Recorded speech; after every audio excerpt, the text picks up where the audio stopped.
누리소통망이 자본이 될 수 있을까? 누리소통망은 학교에서 배웠겠지만 이건 SNS 같은 그 사회소통망을 말하는 거야. 자, 그러면 누리소통망을 이용해서 다른 사람과 소통하는 경험, 긍정이냐 부정이냐 뭐 이런 거 얘기했는데, 이게 내용을 따져보면 결국은 이게 누리소통망이 결국 자본이 될 수 있지요. 당연히 자본이라는 건 인적 자본도 있고 물적 자본도 있고 여러 가지 자본이 있단 말이야. 자, 그러면 본문 한번 볼래? 사회 자본에 해당되는 자본을 말하고 있는 이 누리소통망. 서로의 목적은 다르지만 많은 사람들이 누리소통망이 무언가 적고 있다. 누리소통망, 뭐 소셜 네트워크 서비스, 이거 얘기하는 거예요. 많은 사람들이 이렇게 많은 글을 그곳에 방출한다는 것은 그 활동에서 어떤 가치가 창출되고 있을 가능성이 높다는 것을 의미한다. 그렇지. 그냥 무의미한 것이 아니라 어떤 가치가 만들어지거나 새로 생길 가능성이 높다는 뜻이야. 그러니까 사람들이 거기에 매달려 있죠. 자, 방출, 내보내는 거지. 정서적 교류로 얻는 심리적 안정감, 이걸 얻을 수 있죠. 두 번째, 기쁨, 이건 당연한 거야. 누리소통망을 통해서 얻을 수 있는 거 첫 번째, 심정 안정감. 그 다음에 기쁨, 이건 다 너무나 당연한 거고. 누리소통망은 우리에게 어떤 가치를 주고 있는 것일까? 경제적 차원에서 접근한다면 누리소통망은 이용자들에게 어떤 경제적 보상을 주고 있는 것일까? 그러니까 논의하고자 하는 건 바로 자, 두 가지. 첫 번째는 뭐라고? 누리소통망이 과연 어떤 가치를 주고 있을까? 물론 우리가 알고 있는 1번, 2번은 물론이고 어떤 가치? 두 번째, 경제적 차원에서 본다면 어떤 경제적 보상을 주고 있는 것일까? 그래서 첫 번째, 두 번째가 지금 이 글에서 논의하고자 하는 핵심이라고 생각하면 돼. 첫 번째, 두 번째가. 두 번째는 경제학상. 먼저 누리소통망에서 상업활동이나 홍보 등은 미뤄두도록 하겠다. 이거 당연히 상업활동, 홍보 이거 다 이익 창출이잖아. 경제적으로. 이는 이미 많은 책과 강좌 등에서 논의되어 있고 당연한 거고 명확한 목적의식이 있는 것이기 때문이다. 이런 활동 외에 그러니까 누리소통망을 통해서 뭔가 경제적 이익을 추구하는 건 너무나 당연한 거니까 빼고, 이거 말고 이용자들이 누리소통망을 이용하면서 얻을 수 있는 이득은 과연 뭘까? 거기에 집중하겠다는 게 이 글의 내용이라고. 사회과학 분야에서 가장 주목하고 있는 것은 소셜 캐피털이다. 사회자본. 이게 핵심. 그러니까 제재라고 하지 우리가 보통. 제재 중심 소재가 바로 이 내용을 얘기할 거야 지금 여기서. 여기서 얘기하고자 하는 핵심은 바로 이 글의 중심 화제는 사회자본. 사회자본이란 사회자본이 뭔데요? 그랬더니 정의의 방법으로 설명하고 있다. 사람들 사이의 협력을 가능하게 하는 공유된 제도, 규범, 관계망, 신뢰 등과 같은 무형의 자본을 뜻한다. 이게 사회자본의 핵심이야. 자, 여기서 중요한 건 뭐냐면 사회적 자본이기 때문에 사람들 사이에 협력을 가능하게 하는 협력. 이 단어 빼먹으면 안 돼요. 협력을 가능하게 하는 제도, 규범, 관계망, 신뢰 이런 것들을 사회자본이라고 하고 이것은 무형의 자본이다. 자, 개념을 먼저 정의하면서 내용을 전개하고 있다. 사회자본의 개념을 정의했다. 자, 두 번째로 가볼까? 두 번째. 다음 적었어? 다음. 자, 지금까지 경제학은 물적 자본, 인적 자본, 아까 얘기했던 중심으로 대부분의 논의를 전개해왔다. 우리가 경제학에서 자본이라는 건 물질적 자본, 물적 자본, 인적 자본 이렇게 나눠서 얘기하는데, 그런데 1990년대 후반에 이르러서 사회자본이 사회적 거래 비용에 절감시켜 물적, 인적 자본의 생산성을 높인다. 사회적 거래 비용을 줄여. 자, 생각해봐. 비용을 줄인다는 건 비용은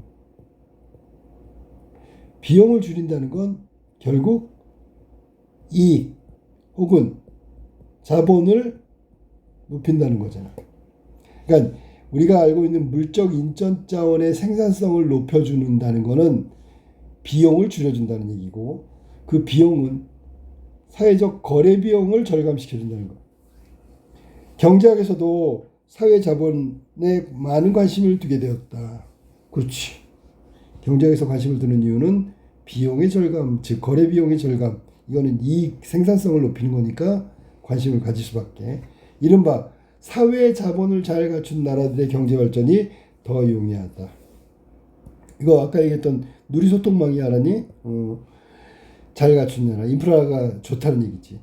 동일한 조건의 국가들이라고 해도 경제 발전의 차이가 나타나는 까닭을 규명하다 보니까 비슷한데 왜 차이가 나지? 이게 바로 사회 전체 공유된 가치의 차이가 나기 때문에 차이가 난다는 얘기야. 비교해보면 동일한 조건의 국가들이야. 비슷비슷해 다 모든 게. 근데 왜 이렇게 경제발전의 차이가 나지? 그랬더니 공유된 가치의 차이가 다르단 말이야. 특히 여기서 말한 대로 사회자본, SNS 같은 누리소통망을 잘 갖춘 나라들이 경제발전하는데 훨씬 더 쉽고 빠르다. 그 얘기를 한 거야. 그러면 분명히 누리소통망이 경제발전에 긍정적 영향을 미치고 있다는 거지. 그러니까 동일한 조건에서도 차이가 난다는 거지. 자, 이러한 사회자본의 핵심 가운데 하나가 사회적 신뢰야. 똑같은 물적 인적 자원을 갖췄다 하더라도 사회 안에 신뢰가 부족하면 치러야 할 부가 비용이 높아진다. 비용이 높아진다는 건 아까도 얘기했지만 그러면 경제적 이익이 줄어든다는 얘기잖아. 이익이 줄어든다는 얘기는 그만큼 경제 발전이 좀 늦어진다. 뭐 이렇게 얘기할 수 있어. 그러니까 과거에는 인적 물적 자원을 중시했어. 근데 지금은 사회 안에서 공유된 가치, 즉 서로의 신뢰도가 물적 인적 자원에 영향을 미치고 있단 말이야. 어떤 영향? 신뢰가 높으면 비용이 줄어들고 신뢰가 낮으면 비용이 늘어나. 신뢰와 비용 간의 관계가 반비례란 말이야. 음해관계. 그러니까 비용을 많이 지불하는 거고 이익이 줄어들게 되는 거야. 부족하면. 자, 사회자본을 연구하는 사람들이 누리소통망에 주목하게 된 데는 사회자본이라는 이 개념이 널리 알린 로버트 퍼트넘이라는 사람이 기여한 바가 크다. 그는 자기의 저서 나 홀로 볼링, 미국 사회자본에 쇠퇴하는 현상을 분석했다. 여기서 눈에 띄는 게 뭐야? 나 홀로지, 그지? 원래 누리소통망 그러면 사회적 관계잖아, 구성원들의. 나 혼자 볼링 친다는 건 사회적 관계가 무너졌다는 얘기지. 이에 따르면 1950년대 이후에 미국에서는 거의 모든 단체의 활동 분야에서 사람들의 참여율이 떨어졌대. 공적인 부분에서든 사적인 부분에서든 남과 어울려 무엇인가를 하는 활동이 수치적으로 뚜렷하게 줄어들었다. 통계네. 이렇게 사람들이 타인과 어울리는 일이 줄어들면서 나타난 대표적인 현상 가운데 하나가 혼자 볼링치기. 퍼트넘은 이것을 미국 사회의 개인화가 심화된 대표적인 사례로 포착했다. 혼자 볼링 치는 거, 개인화. 퍼트넘은 이처럼 사회공동체가 해체되고 혼자 놀기를 즐기는 현상들이 나타나게 된 원인과 의미를 분석하면서 사회자본의 중요성을 역설했다. 이 사회자본은 아까 얘기했던 누리소통망을 말한 거야. 아니? 그가 강조한 사회자본은 개인들 사이의 연계, 이어진 거, 그리고 이에서 발생하는 사회관계망, 그 다음에 호혜성과 내가 한번 하면 상대방도 나한테 해주는 거, 그러면 신뢰의 규범과도 같은 개념이다 라고 얘기했어. 그래서 결국 사회자본이라는 건, 퍼트넘이 말한 사회자본은 이런 거야. 여기서 말한 대로 개인들 사이의 연계, 사회관계망, 호혜성, 신뢰의 규범 같은 것들을 말하는 거야. 그에 따르면 사회자본이 줄어든 사회는 많은 문제가 생길 수밖에 없는 반면 사람들이 사회적 참여가 늘어 사회 참여가 늘어 그러면 이게 무슨 뜻이야? 여기서는 사회적 자본이 늘었다는 얘기지. 사회 자본이 늘어난 거지. 위에서 줄어들면 문제가 생기는데 늘어나면 공동체가 살아나고 공공의 선이 실현될 수 있다고 얘기한 거야. 긍정적 결과를 얘기했다. 자, 사회 자본의 증가는 공동체가 살아나고 공공의 선에 실현될 수 있다. 이게 퍼트럼 얘기야. 그럼 사회자본이 굉장히 중요하겠지. 이런 퍼트럼 생각에 실마리를 얻어 많은 경제학자가 사회자본의 경제적 함의를 사회자본이 품고 있는 그 의미를 측정하는 연구를 시도했어. 사회적 신뢰가 높은 사회에서 경제 발전이 더 용이할 뿐만 아니라 이거는 아까 나왔었지, 그지? 사회적 신뢰가 높으면 더 쉽게 경제 발전이 이루어진다.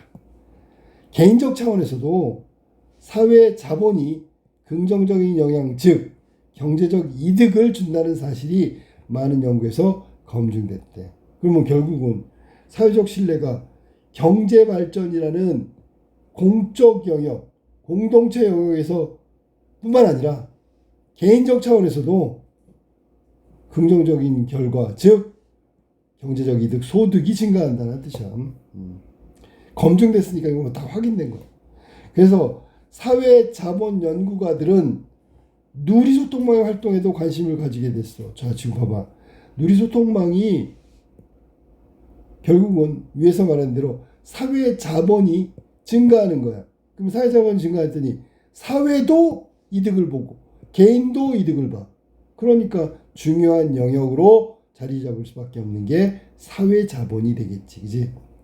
누리소통망은 이용자가 기존에 아는 사람이든 모르는 사람이든지 서로 친구 맺고 정보를 나누며 친교를 도모하는 그런 공간이다.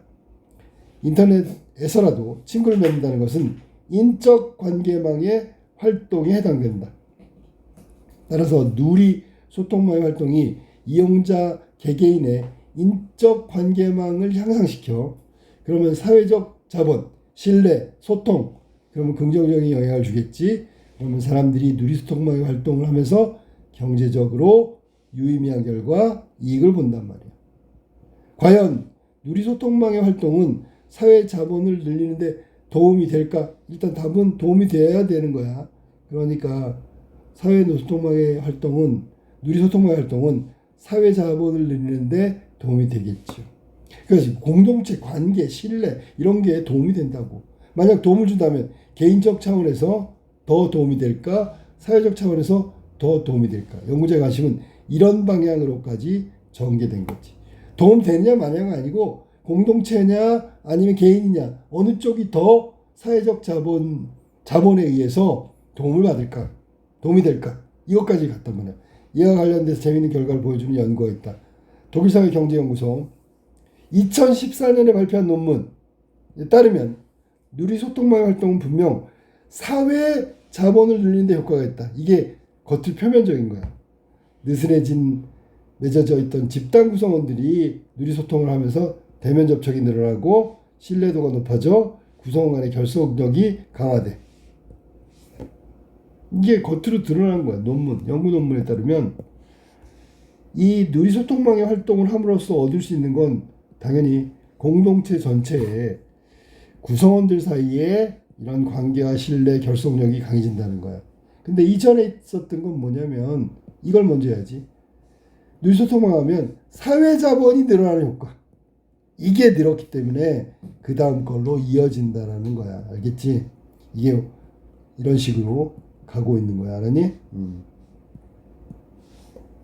그런데 만약 누리소통망 이용자들이 현실 공간에서도 상대적으로 타인과 교류를 더 많이 하는 사람들이라면 누리소통망의 이용이 사회 자본을 높인다는 결론을 내린 것은 오류가 될 수가 있다. 자, 이거 봐봐. 뭐냐면 누리소통망 이용자들 중에서 현실 공간에서도 상대적으로 타인과 교류를 더 많이 하는 사람. 이 사람은 누리소통만 뿐만이 아니라 현실에서도 막 다른 사람들하고 관계를 맺고 자주 만나고 서로 믿고 공동체 삶을 살아간다고. 그러면 누리소통망 때문에 이 사람이 사회자본이 그 교류가 많아지는 건 아니잖아. 그러면 누리소통망을 이용하면 사회자본을 높인다 라는 결론은 뭔가 부족하지. 설명이 다 안 되잖아. 오류라고. 이에 연구팀은 누리소통망의 이용자들이 의뢰에 가질 수 있는 습성을 걷어내고 순수하게 소통망만의 효과를 측정하려고 다른 방식을 취했다. 누리소통망만의 효과를 측정하는 걸 바꿨어. 바로 인터넷 통신망이 깔린 정도를 가지고 사회자본을 측정한 것이다. 그러니까 인터넷 통신망이 깔린 정도니까 직접 대면이 아니라 누리소통망이 잘 돼 있으면 더 사회자본이 많은지를 측정한 거야. 인터넷이 통신망이 많이 깔려 되면 누리소통망의 이용도 높아질 수 있다는 점에 착안한 거다. 이처럼 부족하고자 하는 현상, 누리소통망의 활용도와 유사성이 깊지만 다른 영향, 이용자들의 원래 성향에서 벗어난 변수를 찾아 추정하는 도구 변수 추정법이라고 하는데 경제학 분석할 때 아주 유용하게 쓰인다. 그러니까 여기 지금 나와 있는 도구 변수 측정법이 뭐냐라는 걸 알 수 있습니다.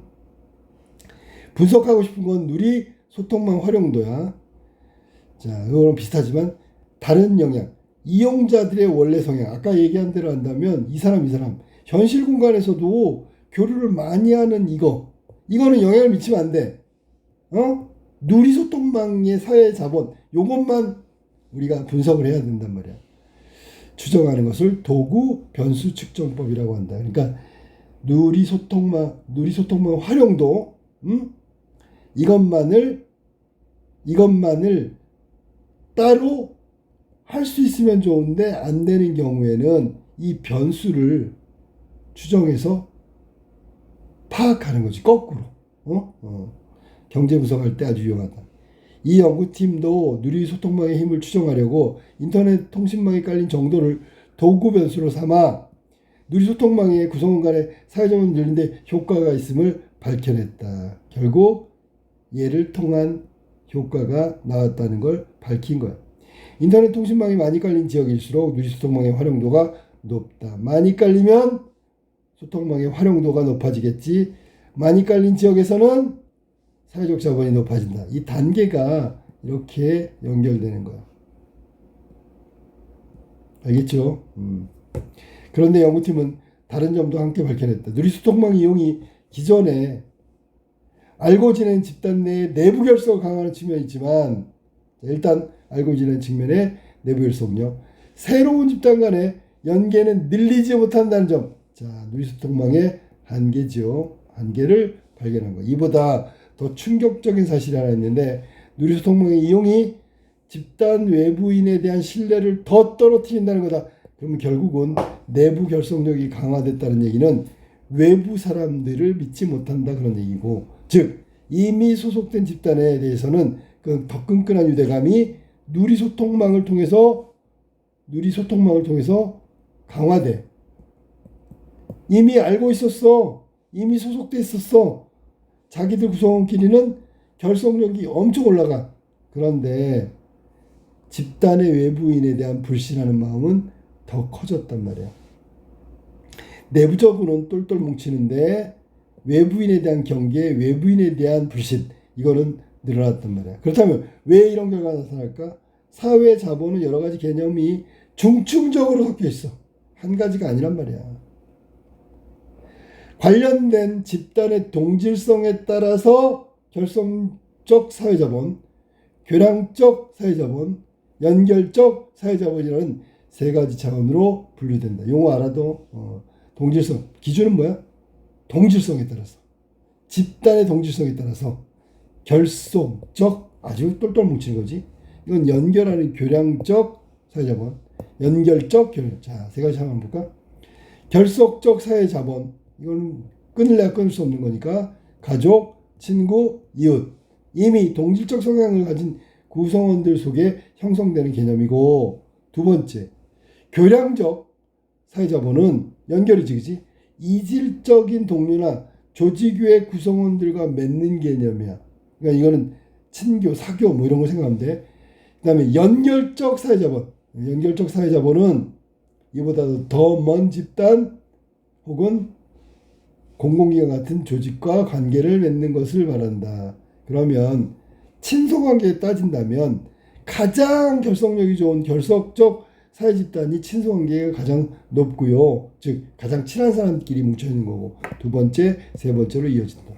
연구팀의 결과 누리소통망의 동질적인 집단에서 나타날 수 있는 결속적 자본, 사회자본은 강화하지만 이질적 집단 간에 나타나는 교량적 사회자본은 더 떨어진다는 내용이었다. 그러니까 아까 얘기했던 것 똑같아. 자기들끼리는 똘똘 뭉치지만 외부인을 경계하고 외부인을 불신하고, 이에 대해서 연구팀은 누리소통망 이용이 외부인과의 접촉은 늘렸지만, 일단 사회적 관계는 맺었지만 누리소통망에서 나타나는 사람들의 태도가 현실보다 더 공격적이어서 외부에 대한 신뢰가 더 떨어지게 되는 것으로 분석한다. 이 접촉은 좋아요 눌러주고 댓글 달아주는 거야, 알았니? 거기 방문해주고.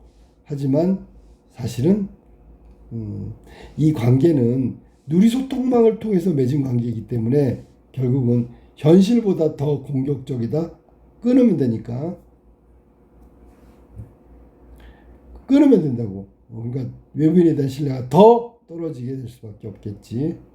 누리소통망을 이용하면서 자신과 다르게 생각하는 사람들이 예상보다 더 많다는 사실을 깨닫고 서로 물고 뜯고 논쟁을 해. 그 다음에 자주 접하는데 외부인에 대한 신뢰도는 점점 더 하락했다는 이야기다. 자, 사회 자본의 이런 상충적인 특성. 자, 이 사회 자본은 관계라고 그랬잖아, 관계. 그럼 관계망이라고 그랬으니까, 자, 모르는 사람이 서로 직접 만나지 않는 이상은 관계가 없는데 누리소통망을 통해서 연결된다고. 그런데 이게 잘 모르는 사람이기 때문에 언제든지 그 관계가 단절될 수 있고요. 서로 대립되거나 싸우고 하는 이중적 관계라고. 관계를 맺는 동시에 서로 갈등 관계를 유지하는 게 상충적인 특성이야. 이미 많이 논의된 내용이기도 한데, 집단 내부의 결속을 강화하는 것, 거꾸로 집단 내부에 대한 불신을 키우는 측면이 잠재되어 있다. 자, 지금 선생님이 얘기한 거는 그런 다른 사람이고, 여기서의 상충적인 측면은 이렇게 해석했네. 집단 내부와 집단 외부, 집단 내부는 결속, 집단 외부는 불신. 이게 서로 상충된다라는 얘기를 하고 있는 거예요. 내부 외부의 정반대 효과. 즉 결속적 사회 자본이 강화되는 것은 교량적 사회 자본이나 연결적 사회 자본을 악화시키는 경향이 있다라고 얘기했고, 과연 이러한 결과가 사회 전체적으로 유의미한가 논의가 진행됐다. 사회적 관계망, SNS 같은 경우 누리소통망, 얘가 모르는 사람과 아니면 사회 구성원과의 유대관계를 맺는 거는 좋은데, 오히려 결속적 사회자본의 강화만을 더 부추기고 있단 말이야. 그게 유의미한가를 논의가 진행됐다. 나와 타자의 차이가 더 도드라지고, 내가 소속한 집단 외에는 믿을 수 없는 그런 사회가 과연 궁극적으로 우리가 원하는 사회인가? 그래서 누리소통망을 통해서 소통하는가? 이런 철학적 문제가 제기되기 시작한 거다. 생각해보면 이 이율배반이잖아. 관계망 이랬는데, 이거는 모르는 사람하고 관계를 맺는 거야. 즉 연결된다는 뜻이지, 네트워크. 근데 네트워크 연결되는 건 참 좋은데 오히려 외부에 대한 경계심이 너무 늘어난단 말이야. 내부 결속력, 이건 훨씬 더 강화되고, 자기들끼리 똘똘 뭉친다는 얘기는 다른 집단을 배척한다는 뜻이 되는 거라고. 그럼 얘네들이 다 묶여서 뭐가 돼야 되는데 사회 공동체란 말이야. 그러면 전체 사회의 입장에서 본다면 이 결속된 집단 사회자본, 얘네들은 서로 충돌한다면 사회 전체를 본다면 이거는 오히려 하해 관계망이 누리 관계망이 누리 소통이 오히려 사회 안정을 저해하는 불안하게 하는 결과를 만든다고. 자, 그 다음에 경제 차원에서 본다 해도 보호를 받아야 될 어린이 노인들이 결속적 사회자본이 중요하지만 사회활동하는 성인에게는 교량적 이 사회자본이 더 중요하겠지. 그래서 성인들이 누리소통망 활동이 결국 개인적 차원의 경제이득에 별 도움 주지 못할 것이라는 주장도 있다. 성인들. 왜? 여기서 말했잖아. 결속이 안 되니까. 위에서 말했지. 이게 성인들끼리 서로 외부인이라면 결속력이 안 되는 거잖아. 그러면 결속력이 없다는 얘기는 경제적 이득도 없다는 거지. 결국 누리소통망을 이용하면서 기존에 알고 지내는 사람들과 기존에 알고 지내는 사람들과의 유대는 강화되지만 사회 전체의 통합력이나 신뢰는 점점 떨어질 수 있다는 이야기다. 내가 속한 집단에서 유대감이 깊어져 경제적 이득도 얻을 수 있어. 내가 속한 집단에서 사회 전체적으로 못 믿을 사람이 더 많다고 느끼게 된다면 사회 전체적 통합은 어렵다. 우리가 누리소통망에서 친구를 선별하게 되는 것도 혹시 이런 점이 아닐까? 친구라고 했지. 우리가 가까이 두고 오래 보고 싶은 게 친구인데 가까이 둔다는 게 뭐야? 친밀한 관계를 맺을 수 있는 사람이 과연 누굴까를 찾게 된다는 얘기지. 그래서 혹시 이런 점 때문이 아닐까? 위에서 말한 대로 내가 속한 집단은 유대감이 강화되는데 외부인은 못 믿어. 그럼 외부인을 못 믿는 점 때문에 거기서도 또 선별하는 거 아닐까라고 얘기한 거야. 오케이. 이게 지금 누리소통망이 과연 자본이 될까라는 설명문이지. 이거 지금 설명문. 누리소통망에 대한 거하고 이게 유의미한가 장점인가 뭐 이런 것들을 이야기하고 있는 설명문이다. 설명문. 당연히 설명문은 정보 전달 혹은 설명을 통해 이해를 하는 것이 이해시키는 게 목적이니까 목적이 이거란 말이야. 굉장히 논리적은 아니지만 체계적인 글이지. 체계적. 처음 가운데 끝 체계적인 글이다. 그리고 하나하나 분석하고 있어. 뭐 자본에 대해서 분석했다. 연결에 대해서 분석했어.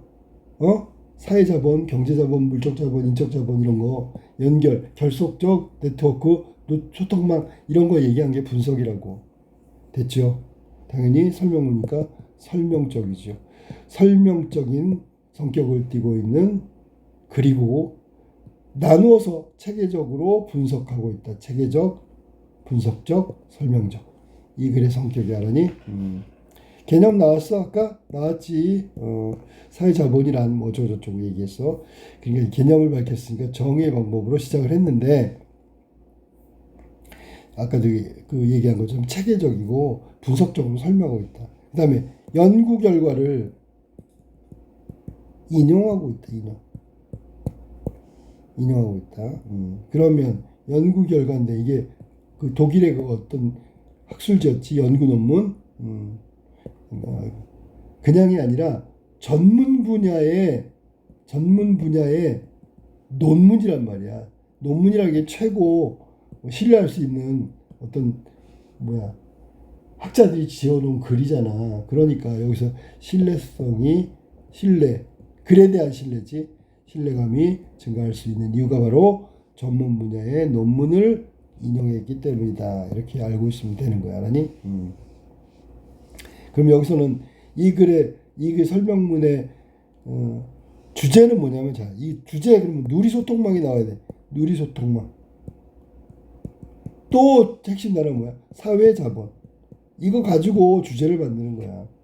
결국 누리소통망이 사회적 자본에 어떤 영향을 미치나 사회적 자본에 미치는 영향, 미친 영향 이게 주제란 말이야. 주제를 찾을 때는 이렇게 핵심 키워드가 등장해야 된다. 알겠지? 누리소통망이 사회자본에 어떤 영향을 미치는가에 대해서 체계적으로 분석적으로 설명하고 있는 설명문. 누리소통망이 과연 자본이 될 수 있을까? 누리소통망 그러면 SNS니까 무슨 뭐 페이스북도 좋고 그다음에 뭐 인스타그램 뭐 SNS 다 되는 거야.